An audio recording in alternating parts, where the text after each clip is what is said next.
তোর বাতাসা ব্যবসা বন্ধ দে, তুই আমার দোকানে কাজ কর, তুই দেখে নিবি দিনের পর দিন তুই লাখপতি হয়ে যাবি।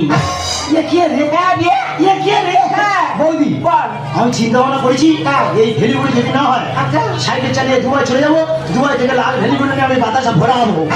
ও ভগবান, দিদি গো যদি বলি করছি একটু সাইকেল চালিয়ে বাজার যা, বলে বৌদি সাইকেল চালা আমার পাহাড়টা কন কন করে কন কন করে। আর দুবাই থেকে সাইকেল চালিয়ে ভেলিগুড়ি নিয়ে কি বাতাসা তৈরি করবে? এ যদি তো কেটেছে আমি সাইকেল চলে যাবো, তা কি ওই পুকুর চলে যাবো? দেখাই তো সাইকেল চলতে হবে না আর কুকুর চলতে হবে না।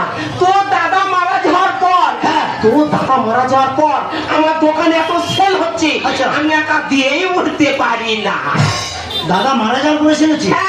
ওই দাদা বেঁচে থাকতে তো সেল হয়নি। অল্প হতো অল্প গল্প? তবে বলো গল্প। এসো মালগুলো যেখানে দিয়ে আসতে বলবো টক টক করে দিয়ে আর চলে আয়। বলছিস ঝপ করে বল, ঝপ করে বল। চলে এসো চলে এসো। নগরে দিবি, আচ্ছা ভাগিনে দিবি, আচ্ছা ঘুম বলে দিয়া চাক করে চলে আয়। ওইদিকে নগরে দেবো, এদিকে খগেনে দেবো, আর শেষে ভঙ্গলটা তর্ক চলে আসবে। এই কথা তো, এই কথা কোনো ব্যাপার নেই, হয়ে যাবে, চলে যাও। মা যদি উল্টো কথা করেছিস সেখান থেকে আমার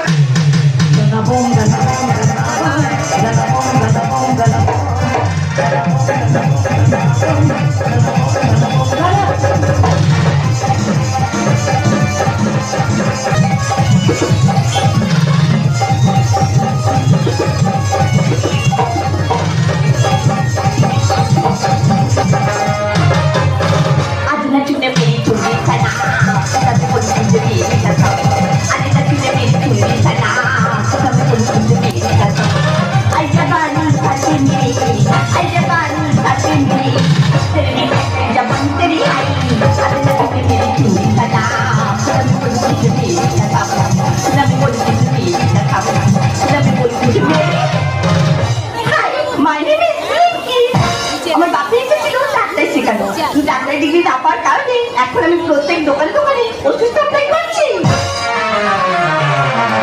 আরে শুধু দোকান দোকানে না, কাজ খুব আর্জি বা প্রয়োজন হয় আমার বাড়িতে এসে ওষুধ নিয়ে যায়, কিন্তু কিছু ওষুধ শেষ হয়ে গেছে। আমার বাড়িতে যে পাঠাবো আমার বাপি কোথাও খুঁজে পাচ্ছি না। চলে আসছে। আরে হোয়ার ইউ কে তুই? ওই যে নাকি হর উকিয়া তুই, মানে তুই বুঝতে পারছো না, আই এম ভক্সেন, আমি মাঝে মাঝে হয়ে যাই হার্ট ফেল। এখানে কি চাই? হ্যাঁ বলছি, এটা কি ভঙ্গল বাড়ি? এই ভঙ্গল তোমার কে হয়? তোমার বাপি? তোমার বাপি? তোমার বাপিকে ডাকো, আমি মাটি তোমার চলে যাবো। আমার বাবা কি মারা গেছে? আমার বাবা কি মাটি দেবে? আমি ভুলবার বলুন নাই বলছি, বলছি আমার বৌদি বলে দিয়েছে মাটি তোমার চলে যাবো।